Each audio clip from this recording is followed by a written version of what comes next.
우리는 그리스도 안에서 그의 은혜의 풍성함을 따라 그의 피로 말미암아 속량 곧 죄사함을 받았느니라. 이는 그가 모든 지혜와 총명을 우리에게 넘치게 하사 그 뜻의 비밀을 우리에게 알리신 것이요 그의 기뻐하심을 따라 그리스도 안에서 때가 찬 경륜을 위하여 예정하신 것이니 하늘에 있는 것이나 땅에 있는 것이 다 그리스도 안에서 통일되게 하려 하시니라. 모든 일을 그의 뜻의 결정대로 일하시는 이 계획을 따라 우리가 예정을 입어 깜에서 기업이 되었으니 이는 우리가 그리스도 안에서 전부터 바라던 그의 영광의 찬송이 되게 하려 하심이라. 아멘. 우리는 살면서 소원을 갖습니다. 만약 가난하다면 부유하게 되는 것을 꿈꿀 수도 있습니다. 제가 어렸을 때는 노래가 있었습니다. 잘 살아보세요. 잘 살아보세요. 잘 살아보세요. 우리도 한번 잘 살아보세요. 여러분 혹시 들어봤나요? 우리 어렸을 때 이 노래를 불렀어요. 모두가 가난했기 때문에 한번 잘 살아보자. 그게 온 국민이 불렀습니다. 지금도 기억이 납니다. 누군가 애플폰이 생겼다면 2층 침대를 갖는 것을 꿈꿀 수도 있습니다. 아니면 강아지와 고양이를 키우는 것을 바랄 수도 있습니다. 나이에 따라 또는 사람에 따라 각자 바라는 꿈이 다를 것입니다. 참고로 미국의 트럼프 대통령은 애플폰보다 삼성 갤럭시를 더 좋아했다고 합니다. 왜냐하면 삼성폰에는 홈 버튼이 있기 때문이라고 합니다. 그래서 제가 정말 홈 버튼이 있는지 한번 해봤어요. 정말 홈 버튼이 있더라고요. 네모 칸에 딱 하면 뭐든지 한 번 내지 두 번 하면 다 제자리로 오는 홈 버튼이 있더라고요. 저도 이거를 확인해 보았습니다. 애플폰 안 그런가요? 자, 오늘 본문에서는 하나님께서도 소원이 있으시다고 말씀하고 있습니다. 그리고 이 일이 어떻게 이루어지는가에 대해서도 말씀하고 있습니다. 7절 제가 공독합니다. 우리는 그리스도 안에서 그의 은혜의 풍성함을 따라 그의 피로 말미암아 속량 곧 죄사함을 받았느니라. 우리가 그리스도 예수 안에서 하나님의 은혜의 풍성함을 따라 예수님의 피로 말미암아 죄사함을 받았다는 것입니다. 이것을 믿음으로 받아들이면 그 은혜가 나 있을 수 있다는 것입니다. 예수님께서도 말씀하셨습니다. 세례 요한의 때부터 지금까지 천국은 침노를 당하나니 침노하는 자는 빼앗느니라. 우리가 보통 침노하면 약간 좀 부정적인 단어잖아요. 그런데 여기서는 긍정적으로 예수님께서 사용하셨습니다. 세례 요한의 때부터 지금까지 천국은 침노를 당한다. 그런데 침노하는 자는 빼앗느니라. 천국을 침노하는 자는 빼앗는다는 것입니다. 그러니까 우리 보고 천국을 침노하라는 것입니다. 하나님 나라를 구하면 받게 된다는 것입니다.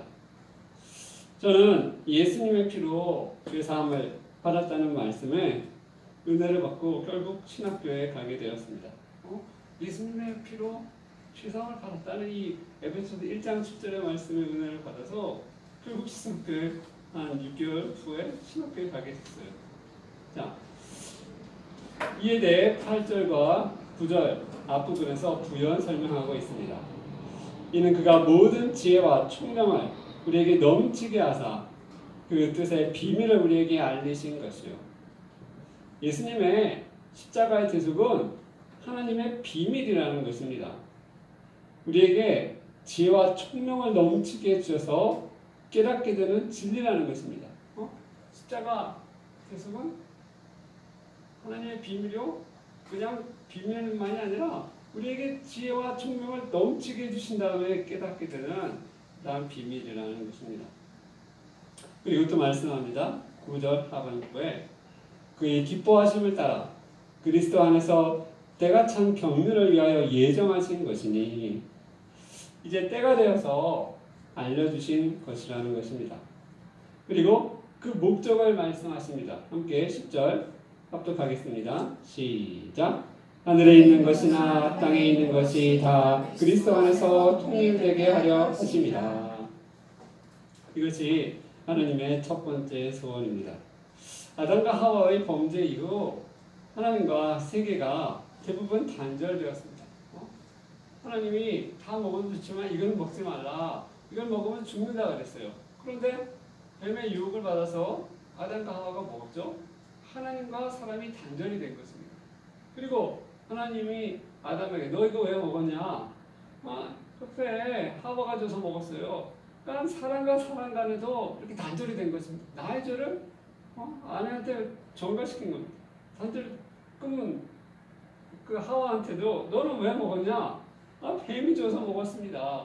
그러니까 사람과 자연의 관계도 단절이 된 것입니다. 그렇게 그 순간 하나님과 사람, 사람과 사람, 사람과 자연의 관계가 단절이 되었습니다. 그러므로 말미암아 많은 갈등이 지금 우리 가운데 있습니다. 우리는 수많은 갈등 속에 살고 있습니다. 제가 어렸을 때 학교 갈 때는 우리의 소원은 통일이라는 노래를 불렀습니다. 그래서 우리가 통일만 되면 모든 문제가 해결될 거라는 그러한 생각으로 노래를 불렀습니다. 오직 문제는 통일 하나 안 된 게 하나 문제야. 그럴 정도로 이 노래를 불렀습니다. 자, 그래서 이러한 남북 문제가 있죠. 그런데 이제 살다 보니까 남북 문제만 있는 게 아닙니다. 동서, 지역 간의 갈등 문제, 세대차, 빈부격차, 남녀 갈등, 이데올로기 갈등, 무수한 갈등 가운데 우리가 살고 있다는 것을 발견하게 되었습니다. 자, 이 풀리지 않을 것 같은 문제가 예수 그리스도 안에서 죄사함을 통해 풀린다는 것입니다. 우리가 통일을 이룬 적이 있습니까? 어떻게 봐야 통일을 이루었을까 한번 생각해 보았습니다. 역사에서도 통일은 쉬운 것이 아니었습니다. 우리나라 역사만 봐도 이제 600년 중반쯤에 삼국통일이 이루어졌죠. 김춘추가 이제 태종 무열왕이 되며 또한 김춘추, 태종 무열왕, 그의 아들 문무왕 이 두 왕 때에 삼국을 통일했습니다.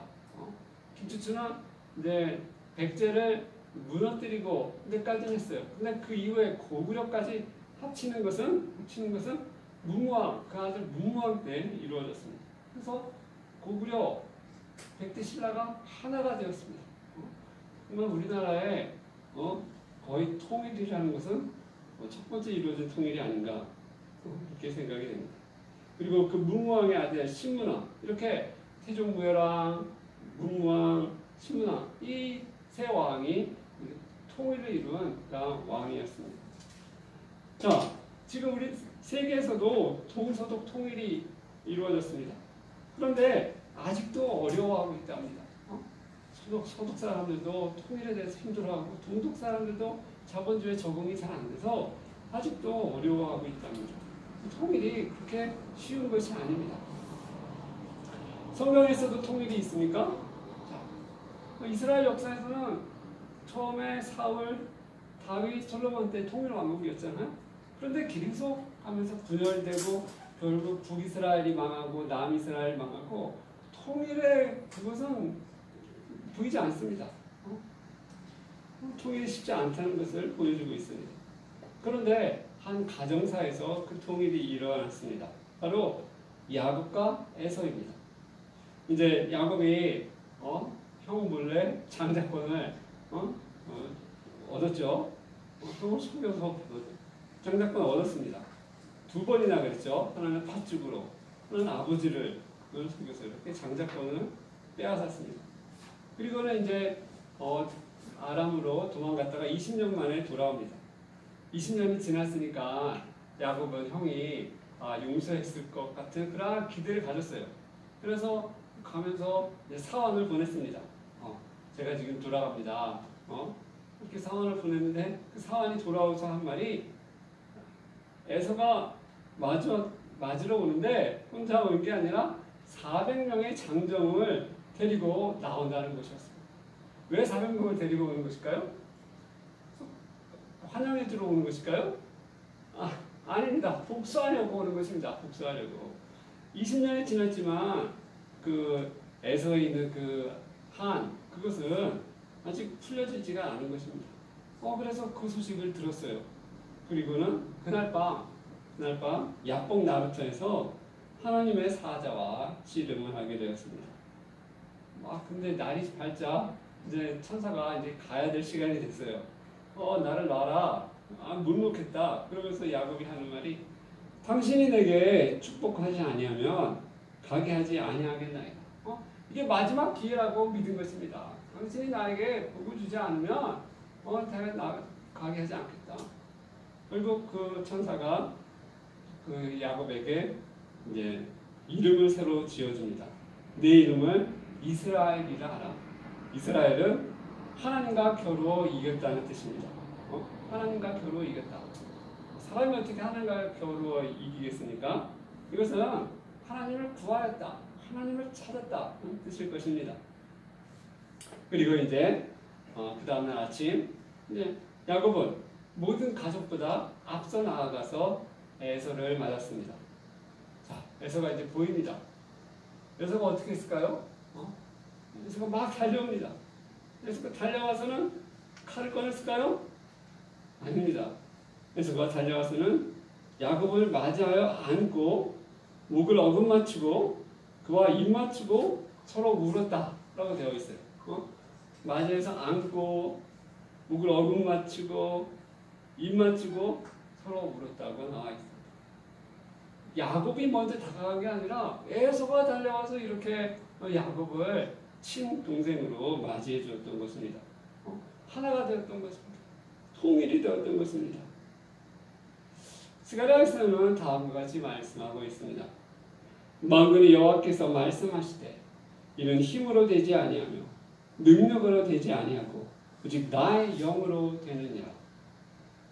이 말씀은 이스라엘 백성이 바벨론에서 돌아와서 스룹바벨이 성전을 건축할 때 스룹바벨에게 주어진 말씀입니다. 아무것도 없잖아요. 어떻게 막 포로들이 어떻게 하나님의 성전을 짓겠습니까? 그런데 막 시작을 한 것입니다. 그래서 그 성전이 이루어질 것이다. 하나님의 나의 영으로 이루어질 것이다. 이렇게 지금 말씀하고 있는 것입니다.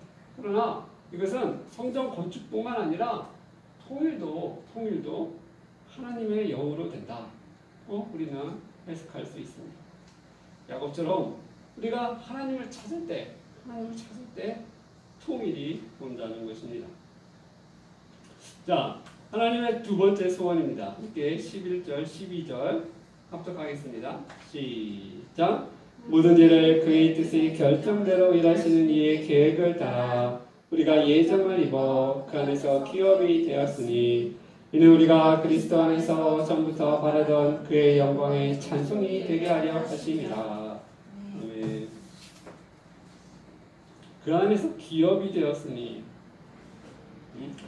모든 일을 그의 뜻의 결정대로 일하시는 이의 계획을 따라 우리가 예정을 입어 그 안에서 기업이 되었으니 그 안에서 여기서 예수 그리스도를 말씀하고 있습니다.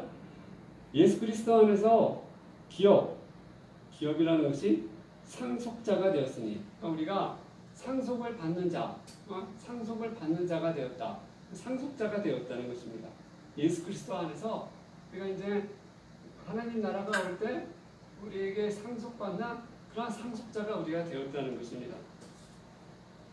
여러분 좋지 않나요? 하나님 나라가 올 때 우리가 상속을 받는데요. 뭔가 있다는 것입니다. 상속자가 되었다는 것입니다. 또 12절 이는 우리가 그리스도 안에서 전부터 바라던 그의 영광의 찬송이 되게 하려 하심이라. 자, 그리고 상속자가 될 뿐만 아니라 이제 그리스도 안에서 전부터 바라던 그의 영광의 찬송이 되게 하려 하십니다. 하나님의 영광을 찬송하는 자가 되게 하시려는 것이라는 것입니다. 우리가 하나님을 찬양하는 자가 되기를 바라신다는 것입니다. 여러분 오늘 찬양을 하셨잖아요. 찬양 하나님 기뻐하시는 것입니다. 그런데 이 예배 때 찬양뿐만 아니라 삶에서도 찬양을 하나님은 원하신다는 것입니다. 삶에서 어떻게 찬양해요? 그것은 바로 우리가 감사하는 것입니다. 범사에 감사하는 것입니다. 그거 하나님을 기쁘게 또한 찬양하는 것입니다. 오늘 우리는 하나님의 소원에 대해서 살펴보았습니다. 상황뿐만 아니라 하나님께서도 소원이 있으시다는 것입니다. 하나님께서는 인간의 죄로 잃어버린 세계, 단절된 세계를 다시 회복, 되찾으려 하십니다. 그 방법은 바로 예수님의 피 흘리심으로 시작하시는 것이었습니다. 우리는 예수님의 피를 믿음에 이르게 됩니다. 그래서 하나님의 소원은 첫째, 온 세상을 예수 그리스도 안에서 통일되게 하려는 것입니다. 세상에는 수많은 문제가 있습니다. 수많은 문제, 무수한 문제와 갈등 가운데 있습니다. 그러나 이것이 예수님 안에서 통일이 됩니다. 갈등과 문제가 해결되는 것입니다. 그러므로 예수님 없는 통일은 이루어지지 않는 것입니다. 하나님께서 예수님을 통해 통일을 이루시겠다고 계획하셨기 때문입니다. 통일의 방법은 예수님이다. 예수님으로 하늘에 있는 것과 땅에 있는 모든 것을 통일되게 하려 하시면 이게 하나님의 뜻이에요. 그러니까 예수님이 없는 통일은 이루어지지 않는 것입니다. 개인과 가정, 사회, 나라의 통일이 예수님을 통해 이루어집니다. 그러므로 전도가 통일인 것입니다.